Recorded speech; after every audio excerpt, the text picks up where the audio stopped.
संस्थापकाय च धर्मस्य सर्वधर्मस्वरूपिणे अवतारवरिष्ठाय Ramakrishna te namaha. Today is the holy day of Sri Ramakrishna's birth. We have been celebrating right from 5 o'clock in the morning.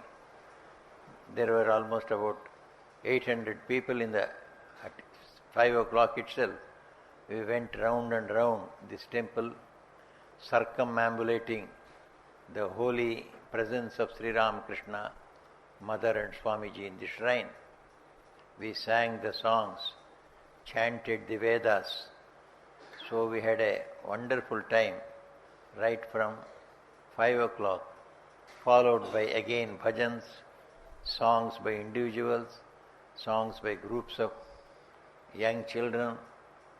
So we have been enjoying this day and its holiness right from morning. What is the reason that we all come here with such great joy and derive also tremendous joy? Because this day of all days has been selected by the Lord Himself. The Lord Himself has selected this day, the Dvitiya, the Shukla Dvitiya for His birth into this world. So when the Lord Himself selects something, some place, some time, it becomes very holy. Just as we go to several places and then suppose we hear, oh, here the Prime Minister had stayed here. Suppose we hear that Tirunelakanta stayed here, some great man.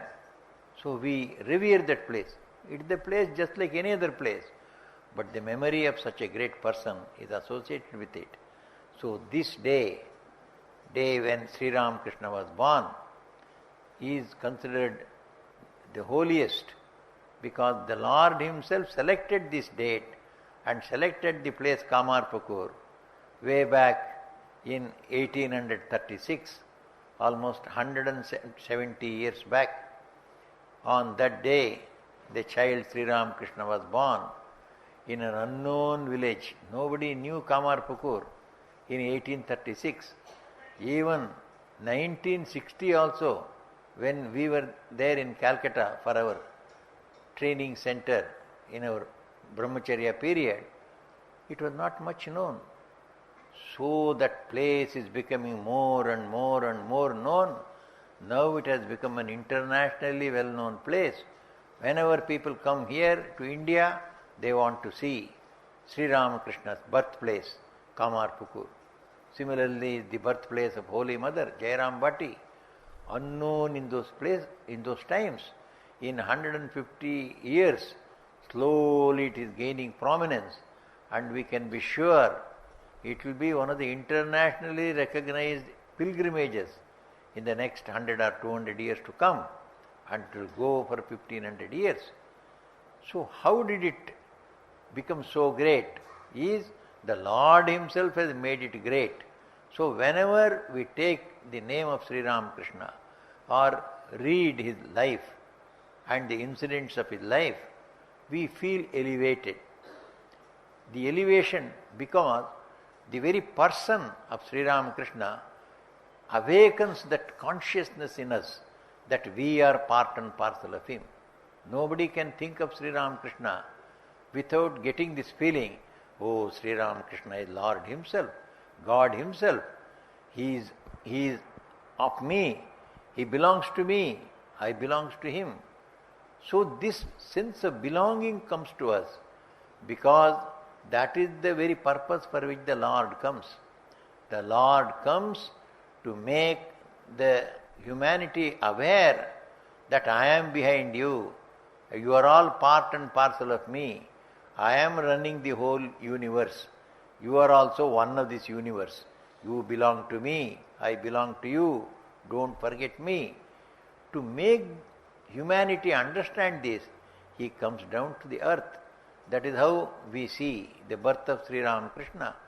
Sri Ramakrishna is born, and just 1 year earlier, about 9-10 months earlier, Khudiram goes to Gaya, and there he gets a vision of Gadadhara, the Vishnu, and Vishnu says, I will be born in your family.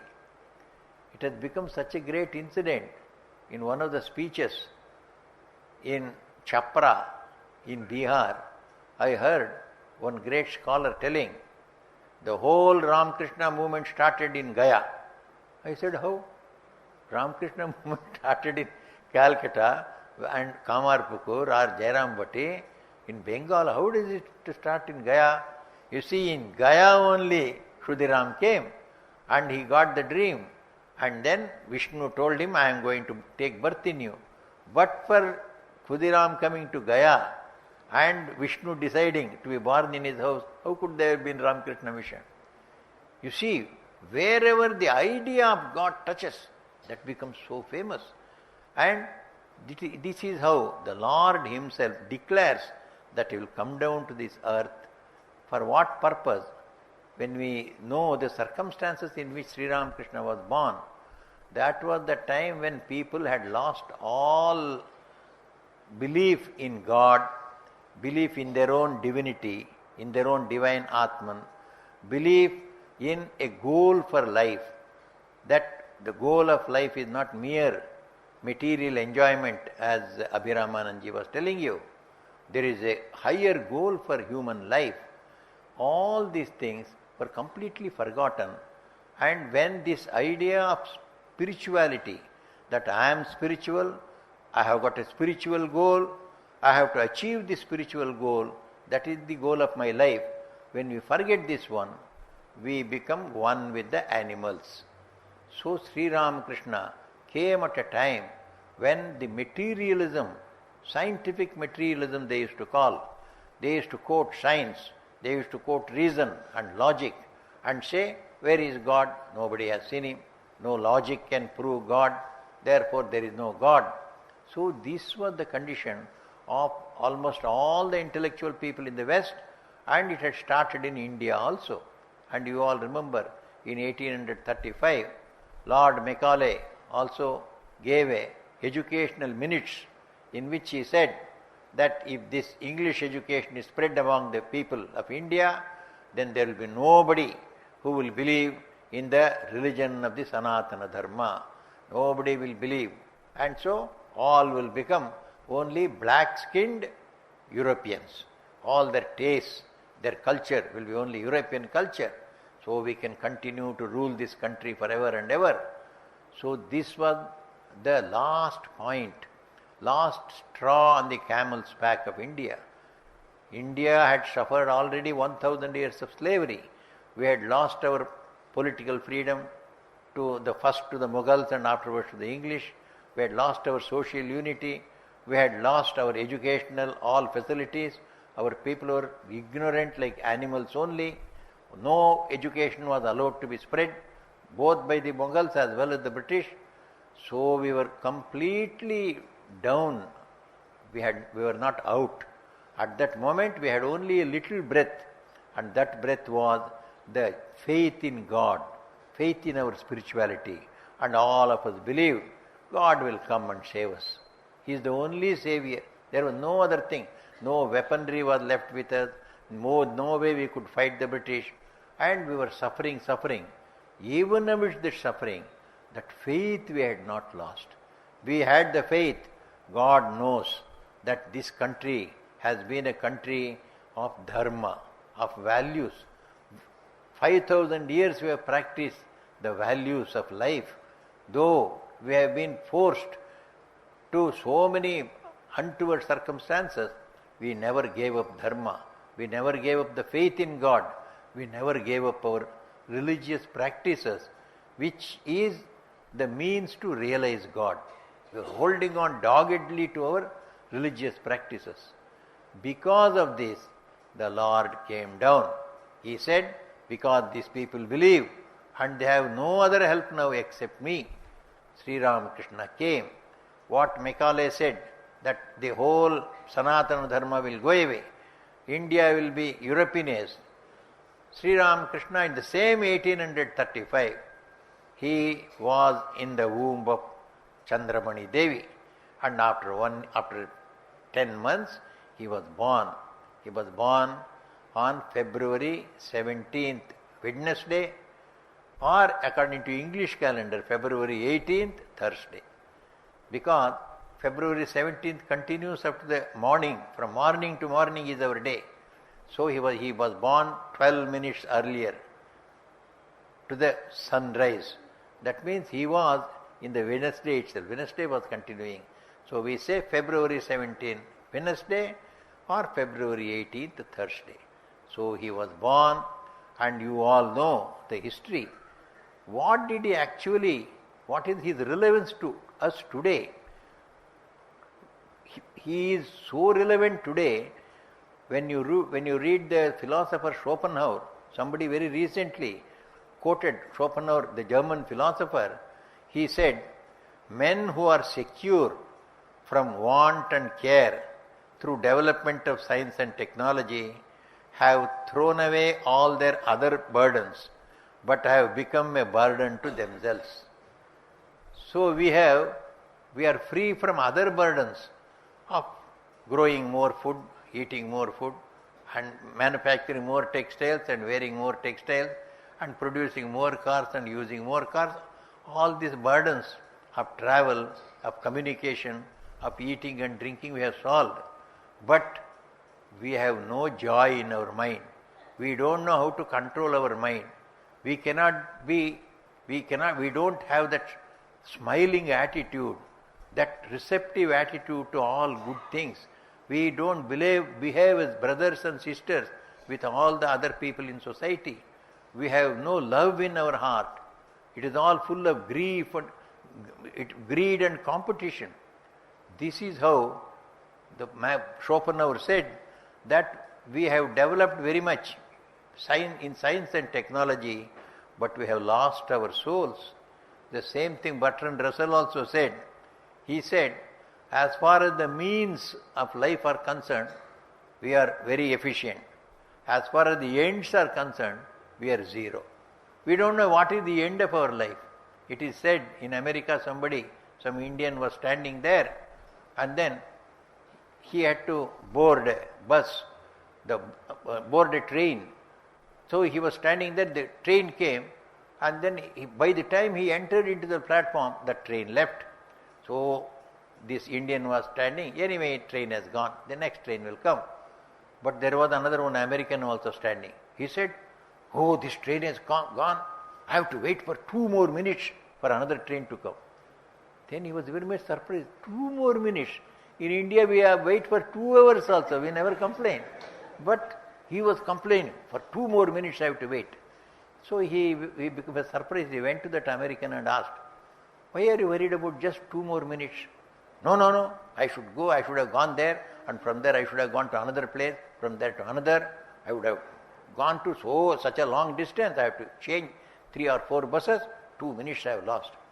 Then he asked, all right, after doing all your journey of 3 trains or 4 trains, what do you achieve by saving these 2 minutes? Suppose you have lost these 2 minutes. How is these 2 minutes going to affect you? What are you going to lose with this one? I don't know about that, but I have lost this train, I must get it. So we have no use at all. We don't know what use we are going to put our time, but we want to travel fast. People go by air. What do? They go and sleep there. Instead of they could have gone by a train also, spending only 1/4 of the money. So they could have enjoyed the company of so many people. So without having a goal for our life, humanity is going by a rudderless ship, so to say. We do not know where to go, but we have started off.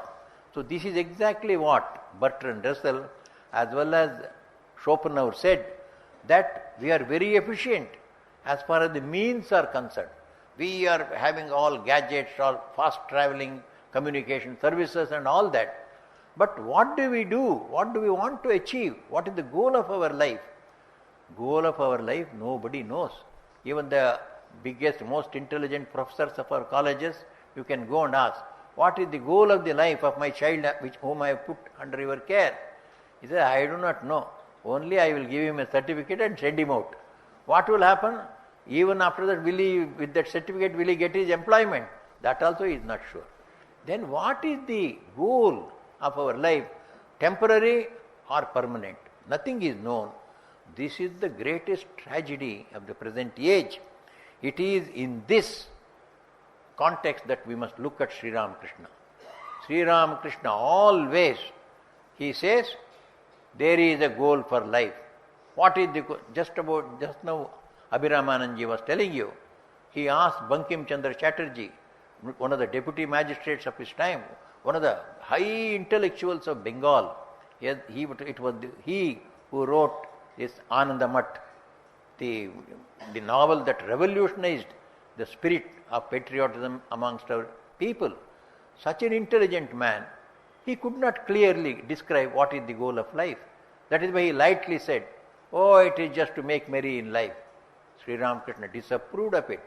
He corrected him and then said, you call yourself as a very intelligent man? You should know what the goal of life is. Goal of life is to realize God. Sri Ramakrishna is the one man in the modern century, since last 2 centuries, who again and again clearly, in most clear terms, he says, goal of human life is to realize God. And what is this God? What does he mean by God? God, he means, by the word God, he means the Atman that is inside us, the spiritual self of man. Spiritual self of everything. Everything has come out from God. We are living in God. We go back to God. So this God is of the nature of infinite existence, infinite knowledge, infinite bliss. That means in every one of us, we are spiritual beings, and there is the capability, there is the potentiality of infinite knowledge, infinite bliss, and infinite life. We are thinking that we have become old and we are going to die. We are not going to die. Our bodies are going to die. Sri Ramakrishna corrects us. Our condition has become like this. We have forgotten that we are different and the vehicle we are driving is different. So suppose somebody asks you, what is your name? Suppose immediately you say, Maruti. Maruti is your car, not you. So that means an identification with your car has become so much. Somebody asks you and you say, my name is Maruti. My name is Hyundai. What is this? This is all car's name. This is not your name. Now you all laugh. But that's what we are saying. Suppose I am asked, who are you? I say Gautamananda. Gautamananda is the name of this body, not the soul. This sort of a identification with this body has become so much. It was Sri Ramakrishna who said, you are that infinite beings. In you is infinite knowledge, infinite bliss, infinite life. You are never born, you never die. Nainan chindanti shastrani, nainandati pavaka, nachainan kledayantyaapo, na shoshayati maruta. This is the eternal truth. Sri Ramakrishna came and then he taught. He came, you all know, I don't want to go through the details of his life. Definitely, his life is one of the greatest lives, and it is greater, it is more interesting than the most interesting novels. It looks so wonderful from the birth and to different stages he goes through. Wherever he goes, there he just spills all over his joy. He goes to the school and the school is full of joy. He goes to the village in Kamarpukur. Wherever he goes, there is joy.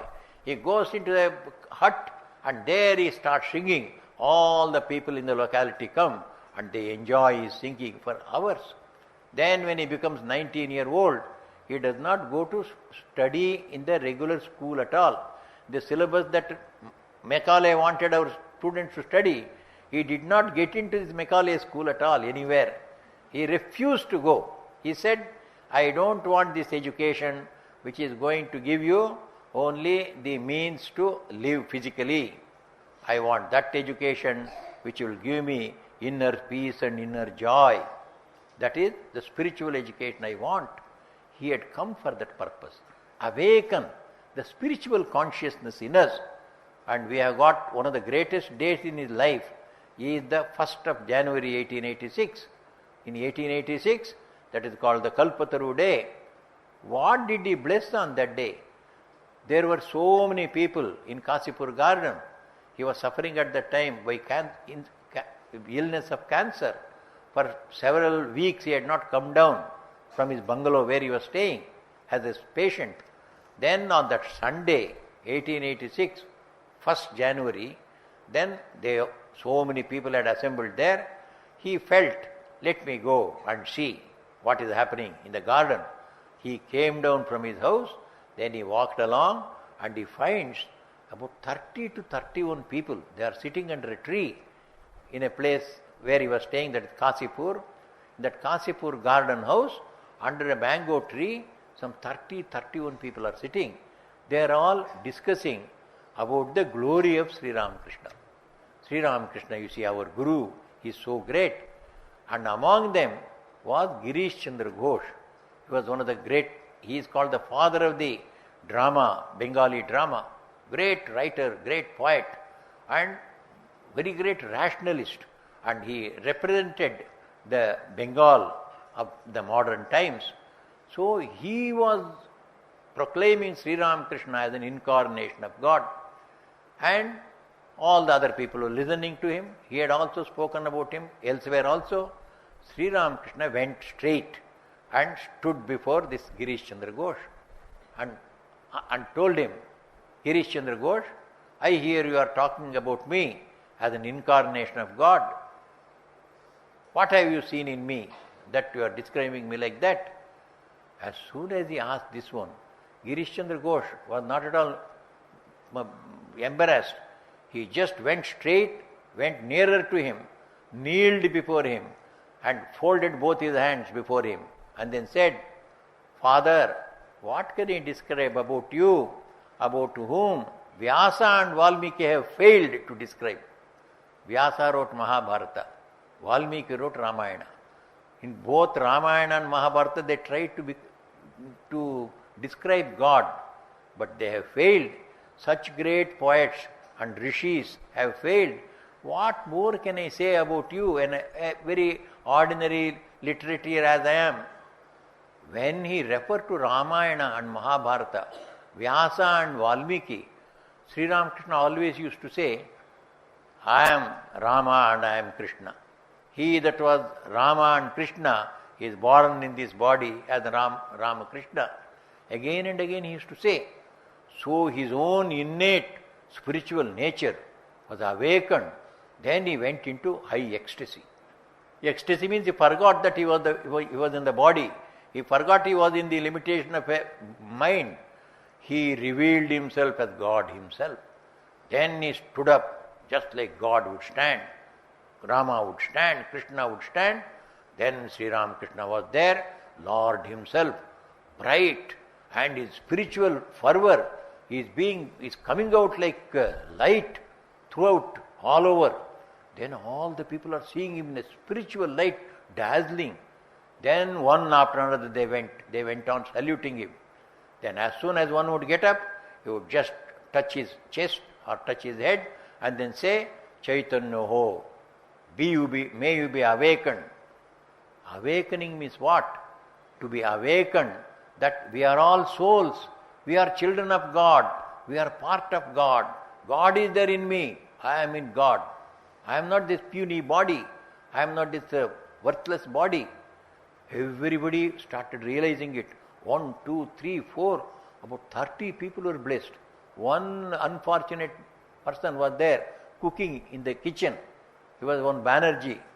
So this Girish Chandra Ghosh went and pulled him out from the kitchen. Go and take the blessings. So this kitchen cook also came. He also saluted Sri Ramakrishna. Sri Ramakrishna blessed him also. May you be awakened. He also was awakened. Showing that God himself has come. No one else can free anybody of his karmas and give him spiritual knowledge except God. Kimindreneha. So in Bhagavata, there is an incident of this Govardhana Parvata. When the Govardhana hill was there, all the gopis and gopalas, they went to worship there. Then Krishna asked, whom are you worshipping? They said, we are worshipping Indra. Every year we worship him, this time also we will worship. Kimindreneha bhutanam swasva karmanuvartina anishena anyatha kartum swabhava vihitam nrinam. Krishna said, why are you worshipping that Krishna, that Indra, who cannot destroy your karma and give you jnana? He is a useless God. We don't go to any God if he cannot give you real enlightenment. Who cannot reveal your real nature, that you are one with God and God is with you always. This is to be done by God. This useless God, himindreneha bhutana. What is the use of such a Indra to you? Swasva karmanuvartinam swabhava vashavartinam. You are suffering for your own karmas. Has he been able to do anything? Year after year you are worshipping. Stop, he said. Stop this worship. Then what should we do? Worship me, he said. Then they started worshipping Krishna. Then Indra saw, what is this? I have to receive all the worship, nothing is coming. I will make this whole Gokula go away in a flood. So he started pouring rains. Krishna lifted up the whole mountain on one tip of his one finger, and the whole of Gokula is under that hillock. Just like America bombing Iran, Afghanistan, and all the people are inside the holes. Nothing could affect. They poured all the bombs, nobody died. All the fellows escaped afterwards. Exactly happened thousands of years back. He lifted up the hillock and Indra went on pouring rains. All the heavenly rains fell. Nothing happened. These fellows are enjoying, dancing around with Krishna. Then he comes and sees what has happened. Then he realized, here is God himself who has come. He has given shelter to those people. No one can touch them. And the assurance he has given them is, don't worship such gods who cannot erase your karma. Your karmas must be relieved from you. You must realize that you are the soul. You must realize that you are part and parcel of God. We must realize we are gods. Sri Ramakrishna gave that on that day. Not to one, not to two, 30 people. And one of them who came from the kitchen, perhaps he had never practiced any spiritual practice at any time. So Sri Ramakrishna says, God when he comes, he does not ask for your sadhana also. His grace is enough. Sri Ramakrishna used to give an example. He said, suppose there is 1,000 years of darkness in a room. Do you require 1,000 years of light? 1 minute of light is enough. 1 second of light is enough. It will dispel all the darkness. That is the power of God. When Lord himself comes, by his grace, without sadhana, you can attain to the highest knowledge. And Sri Ramakrishna had told several times before that day, before I leave this world, I am going to announce who I am. That is how he announced. He announced saying, people with sadhana, with spiritual practice, without spiritual practices, those that have been practicing a little of spiritual practices, who are advanced a little, who are struggling, everybody on that day, he took them to the highest realization by one blessing, revealing to the whole world, here is the Lord himself that has come. Why did he want to reveal himself as God? Because God is the person who has created this whole universe. He is the creator of every one of us. He is sustaining us, and we are going back to him again. This God knows what is the purpose of this human life. You see, a person who manufactures a particular thing, a machinery, he knows why he is manufacturing. Suppose you are manufacturing something in your factory. People come and ask you, why are you manufacturing? No, this is going to the salt factory. They are going to use this one. So you know the purpose of your machinery is for that salt factory. Because you are the owner of your factory, you know from the beginning that this is for this particular purpose, I am manufacturing this machine. This whole universe of billions and billions of creatures, created beings, have they no goal in life. For a purpose they have been created. What is this purpose? To tell this purpose, the Lord himself comes. That is why again and again the avatars come. Why do they come? The avatara is the Lord himself who knows why he has created this universe. Therefore he can tell us clearly, This is the goal of life. Goal of life is to realize God. That God is where? He is inside you, but He is sleeping. God is inside us. He is sleeping. The God inside, we have put Him to sleep. And when the Lord comes as an avatar, He is an awakened God. One lecturer, one Swami used to explain, what is the difference between this sleeping God and the awakened God? You just imagine one lion, two lions, one is sleeping and one is moving about. So in one forest, one lion is moving about. Nobody dares to go into that forest. Another lion has become wounded, so it is sleeping always. So all the creatures go, even the dogs go, and then they will try to bite its tail also. It is also lion only, but it is sleeping. When the lion is sleeping, it is as good as a dog. It is useless. So we are all gods. Unfortunately, we are sleeping. Sri Ramakrishna comes and awakens us. When this awakening comes, we belong to God, we are children of God, therefore all the godly qualities are there in us. We need not cry for a little joy outside. Somebody goes and eats a little ice cream and he jumps about. Oh, it's very good. How long will you jump? So 2 minutes. Afterwards, again you require another ice cream to jump for another 2 minutes. So afterwards you cannot take ice cream at all. Your tooth will start aching, your stomach will get bloated up, so you cannot eat ice cream at all. Then the whole joy becomes sadness. So this is the joy outside. Whereas Sri Ramakrishna comes and tells us, infinite joy is there. You don't have to take ice cream, you don't have to go and have any sense pleasures. But you will be transported to the highest joy. It is there inside you for asking. Only you should know. You are sleeping, awake. Chaitanya ho, be conscious. So this is, He came. The Lord came to the earth. He comes again and again to the earth only for this purpose, to make people understand the goal of life is to realize God. Not only that, goal of life is, if it is God, then there must be some means to achieve it. What is the means? The means, they give us the simplest means, because we are very weak. We cannot digest all strong instructions. You see, there is a hillock and there is a temple over it. So all of us, by what path do we go? We can go straight away walking and climb and go to the temple. But if you have to go straight away, then you have to walk over the thorns, you have to jump over the sharp stones, and then you must be ready to slip down also, again get up, and so you have to go. But you can go straight in the shortest time. Very difficult, dangerous. Therefore, usually the path we take is the path that has been taken by so many people. So either they will have put up some steps, then that also like that they go. And nowadays, even you cannot go by steps also, 1000 steps. So there is a motorable road. Motorable road goes round and round and round and round. You go 6 miles to go up this 500 feet. But very easy. The avatars come and shows for the common people a circuitous route, but sure route.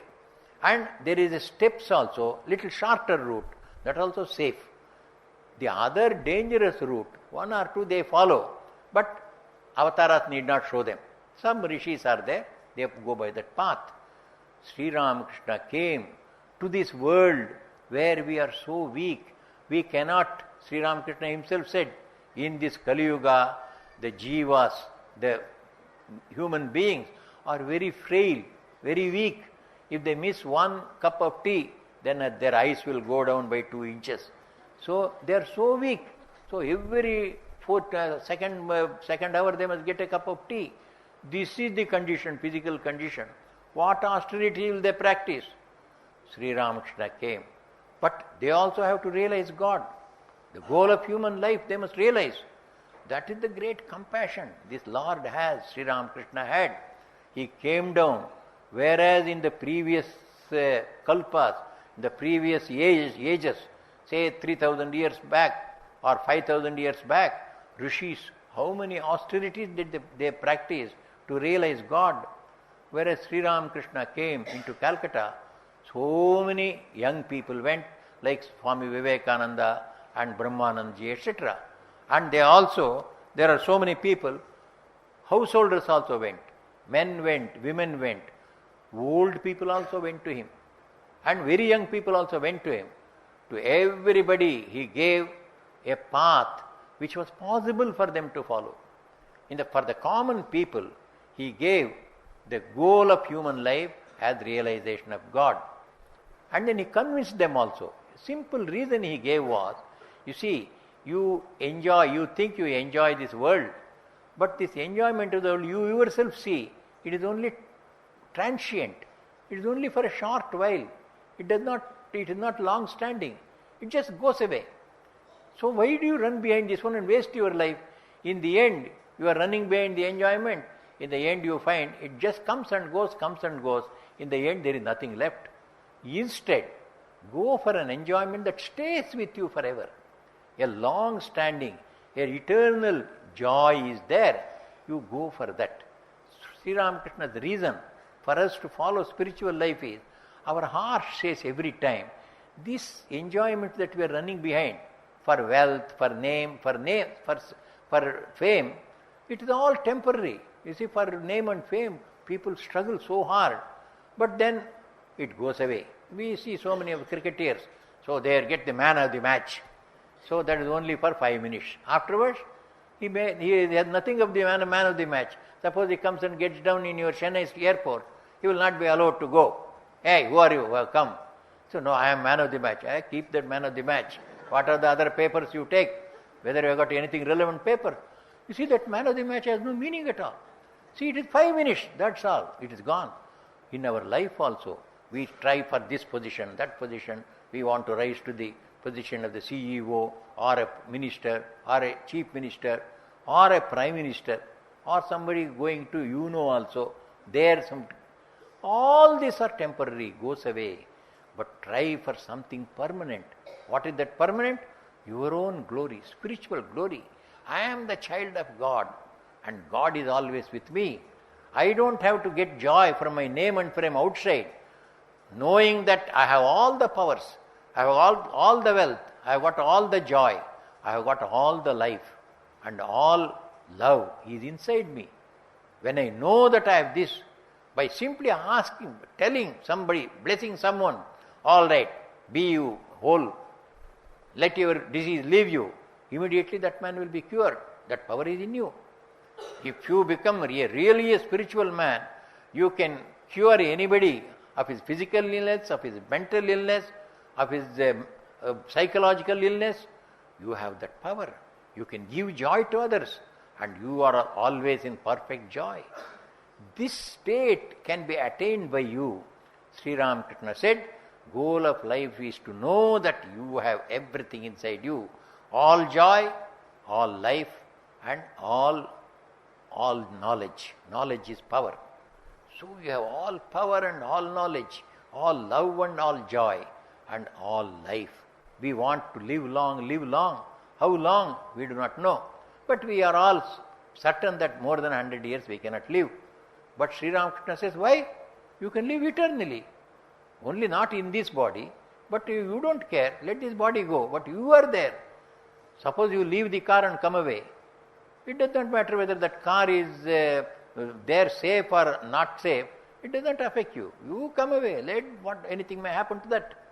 So Sri Ramakrishna comes and tells us, you know this eternal self of you. For that he declares, I am the Ishvara. I have created all you beings as human beings with an ideal that you must progress in the spiritual line.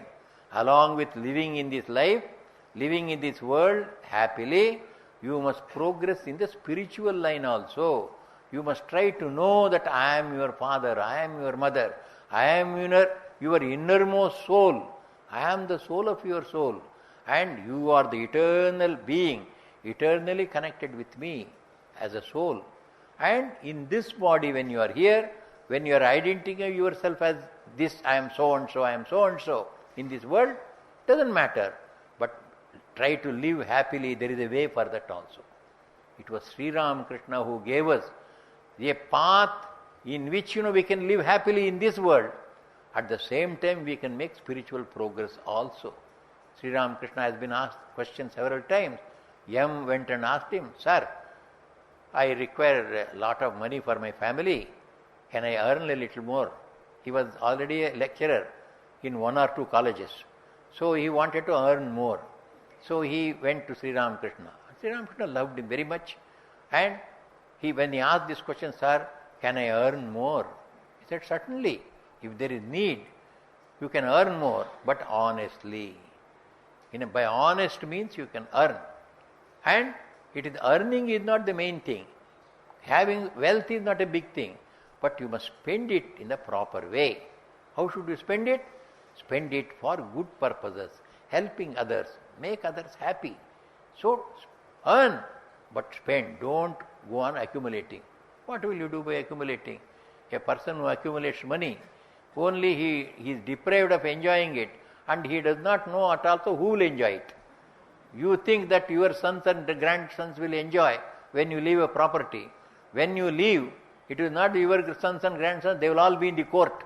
So to whomsoever the court will give, they will enjoy. So this is what is happening. But we think we are storing for our future generation. Sri Ramakrishna said, earn to spend in the right way. And earn in an honest way. In that way, what will happen? You earn and you enjoy it yourself. An honest money, you can show everybody. So what is your salary? You say, my salary is 15,000 rupees, but they deduct 10,000 rupees income tax out of it, only 5,000 I get. You can tell it straightly, but you enjoy it. Whereas, if you are in dishonest money, suppose somebody says, how much is you earning? You cannot say. So you have, but you cannot enjoy it. What is the good of that? You have money, you cannot tell anybody. It is useless. Have honest money. Spend it. Tell everybody, I earn so much, I give so much. You will be happy, others will be happy.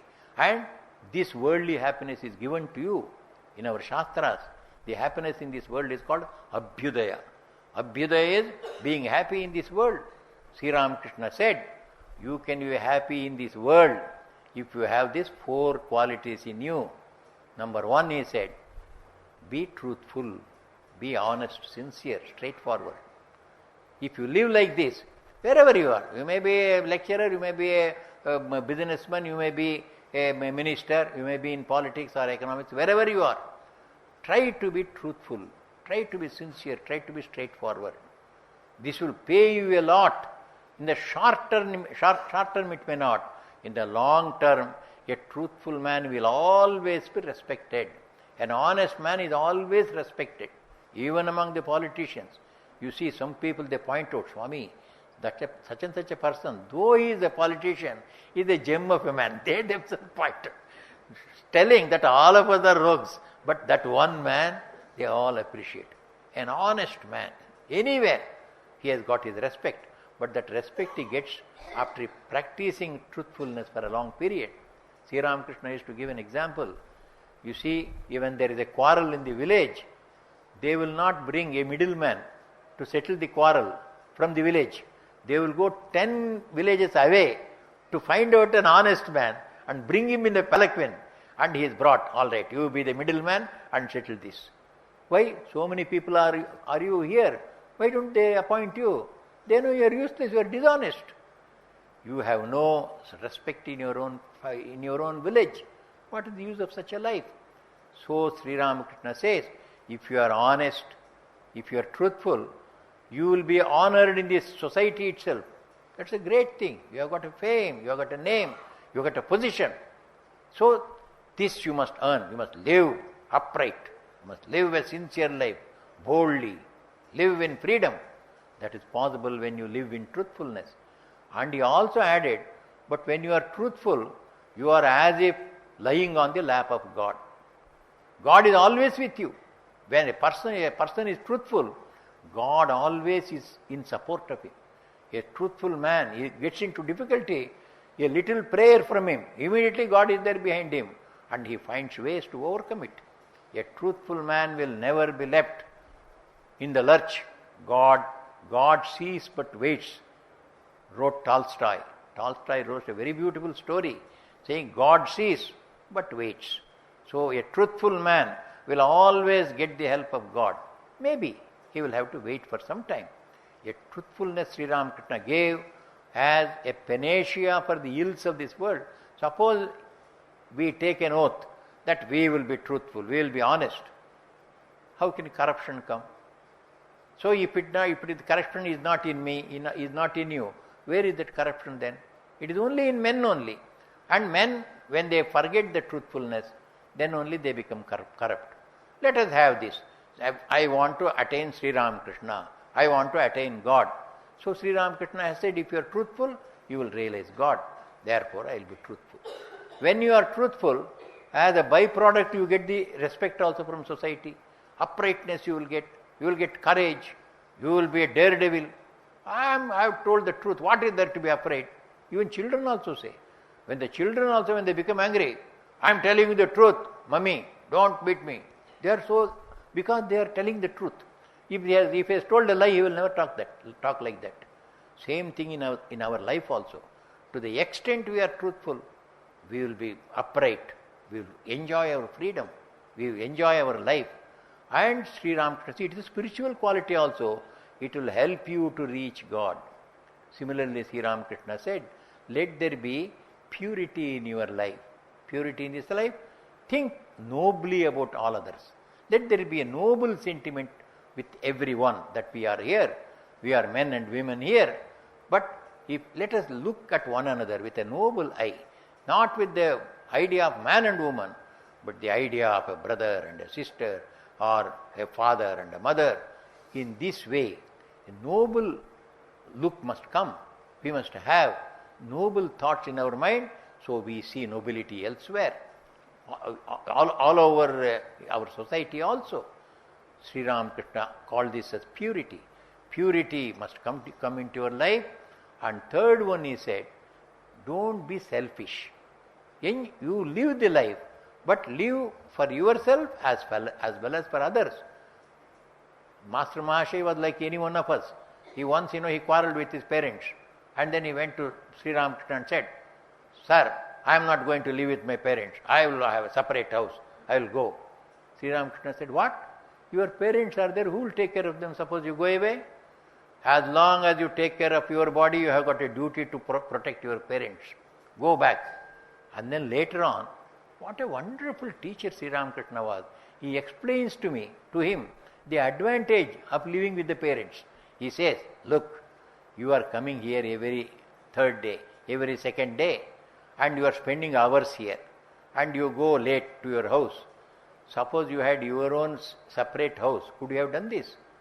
Now, because your parents are there, your wife also will not complain because she has no problem with you. They are managing the whole household. She is also part of it. Now you can spend as many hours as possible here, and you are doing it, and you are enjoying it, you are benefiting from it. All this you will lose. So stay with the parents. Here is a spiritual benefit coming to you, because for the simple, a little adjustment with your parents. Don't leave the parents and go away. Stay with your parents. You see, he advises, this selfishness should not come. Should I be alone happy, throwing my parents or elders or dependents upon me into the lurch? Let not that selfishness come into you. Be free from selfishness as far as possible. Let us not think about 100% unselfishness. Let us be unselfish to the extent that is possible. That itself has its value. Suppose you don't get 100% centum in mathematics. Does it mean that you should fail? You need not. You get 90%. That has got its own advantage. So you get 80%, you get 70%. Any percent, higher percents is welcome. Similarly, spiritual life also. Oh, how can you be truthful? You need not be 100% truthful. Be truthful 80%. That itself will give you the benefit, and it gives you more courage. You will become 90% and 100%. Sri Ramakrishna advocated truthfulness, advocated purity, advocated selflessness, and as a base for all these good qualities, the fourth one, he said again and again, if you have the fourth one, you get all these three very easily. That is, faith in God and sincere prayer. Sincere prayer with faith in God. God is. No amount of reason. You should not get wavered in your faith. God is there. So suppose I give you, nobody has seen God in the upper heavens or the lower heavens. We have gone into by the plane, by satellites. We did not see. That you might not have seen. There are so many things which you do not see, but they exist. Have any one of you seen a ghost? But everybody is afraid of ghosts.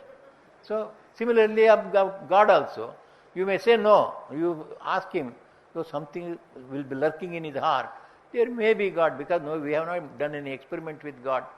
So never allow your faith in God to waver. Hold on that God is there, and God is your own. God is your own father, your own mother, greater than your father and mother. He always is there at your beck and call, only if you call him sincerely. Sincere prayer with faith. Faith and sincere prayer. This is a tremendous power in our life. In India especially, it is there in our blood. Faith in God is in our blood. Only we have to nurture it a little. And if you hold on to God as an entity, he is a living person. We are 5 persons in our family. No, there is another one also, 6th, who is there in the Sannidhi. He is there in our house, sitting in the corner. He is looking at all of us. So he is a truthful, he is a true entity there. That is why we get up in the morning, and whatever we take, some milk or some food, we offer it to God first. Then we eat it. Sri Ramakrishna used to say, think about God. Open the day with God, and God's grace is always flowing. Only you have to unfurl your sails of your boat. Our life is like a boat. We are going on a big river, so we want wind to carry. So that wind, to get that wind is already blowing, but you must have a sail. This sail is the faith. And this faith and prayer, this acts as the sail. And when we have faith and prayer, then the grace of God flows. We go on in our life in a very smooth way. So Sri Ramakrishna gives us these 4 points. Not just he speaks. When he instructs like this, you are forced to practice this. Whomsoever he said this thing, be truthful, he became truthful. They became so bold.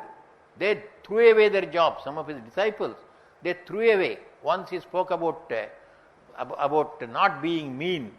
Be always open. We go for big noble ideas. Don't go for small things.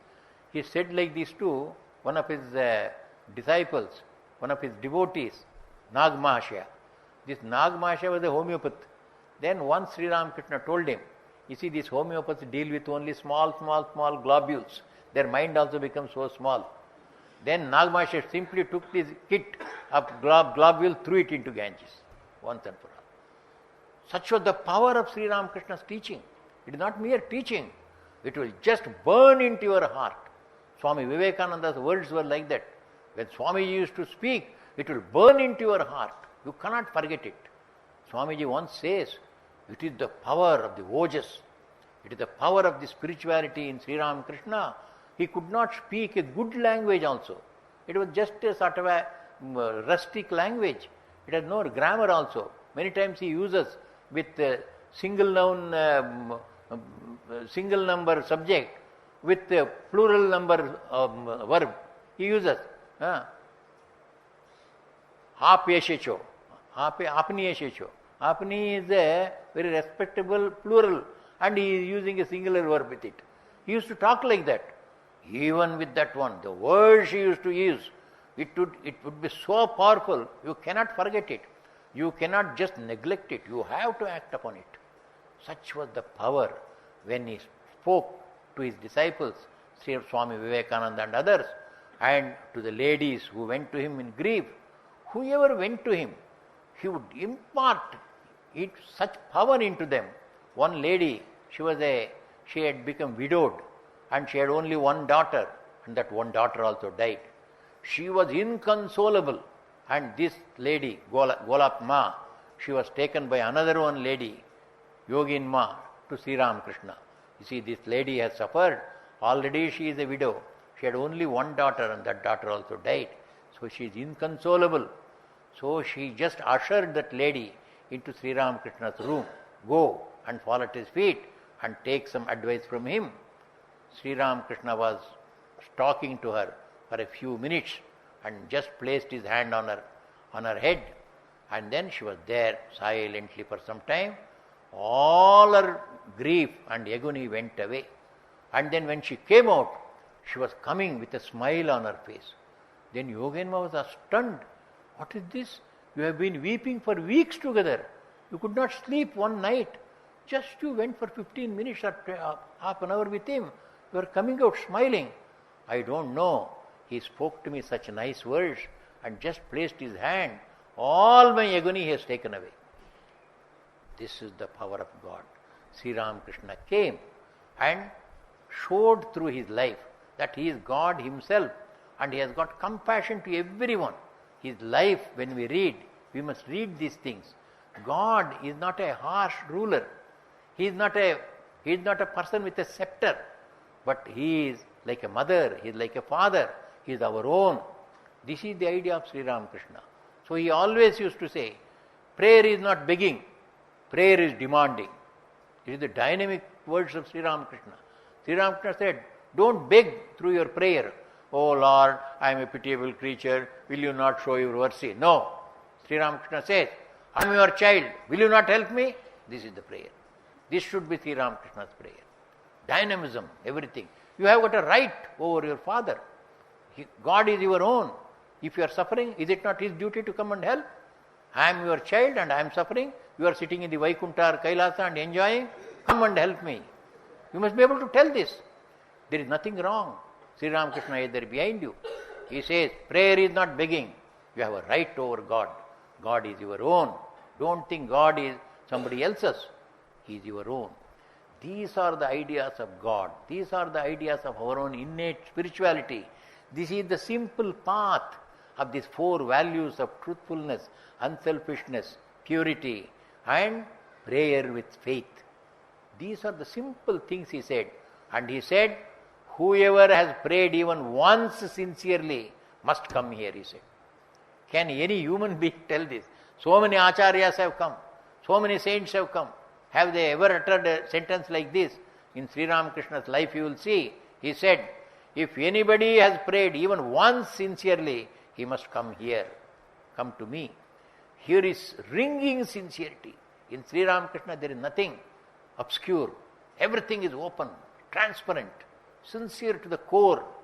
So if we have prayed sincerely to God in whatever way and we have not progressed, then you will go, maybe here Sri Ramakrishna is there, let me go to him. You will come here and we will know our own faults. Why we are not succeeding? Immediately Sri Ramakrishna's path will open up the vista for us. So Sri Ramakrishna was the person who said, whoever is sincere in spiritual practices, whoever is sincere in having a balanced joy, to have a balanced life, being happy in this world, being happy in the inner world also. It is not that only I get something outside, gadgets and something to show about, but I must be filled with peace and joy and love and sympathy and goodness to everybody. This must be my inner life also. That which enriches your inner life and enriches your outer life is the real dharma. The real dharma must give us both abhyudaya and nishreyasa, the joy in this world and joy in the inner world. Sri Ramakrishna has given us that dharma. It is the Lord himself who came. He gave us the assurance that we gave in between, say, 1881 to 1886, the last 6 years of his life. Simply that has revolutionized the whole spiritual world. All over the world, Gospel of Sri Ramakrishna is considered as one of the greatest records in spiritual history.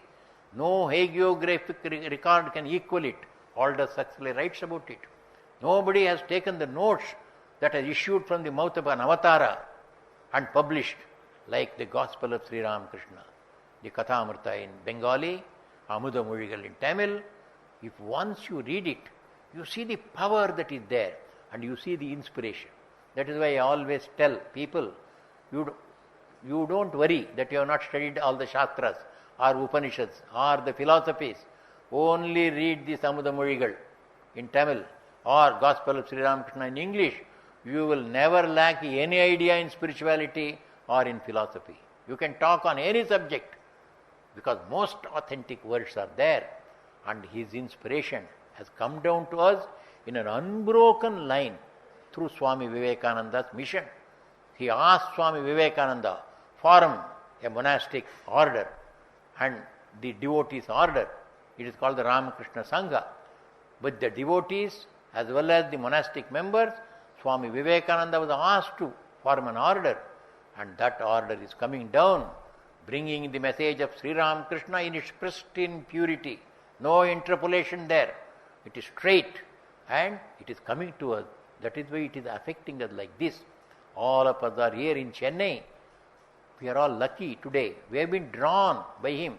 One of our senior Swamis used to say, when we as youngsters used to go to ashrama in Bangalore, that Swami Yatishwaranandaji used to say, don't think you are coming here. God is bringing you here. I also tell the same thing. God has brought you all here, especially on this holy day. It is the greatest thing that you could have done today. You have come here. I pray to Sri Ramakrishna. I pray to Holy Mother. I pray to Swami Vivekananda to shower their choicest blessings upon you so that you can have a happy life in this world and have a wonderful spiritual progress inside you. Thank you very much.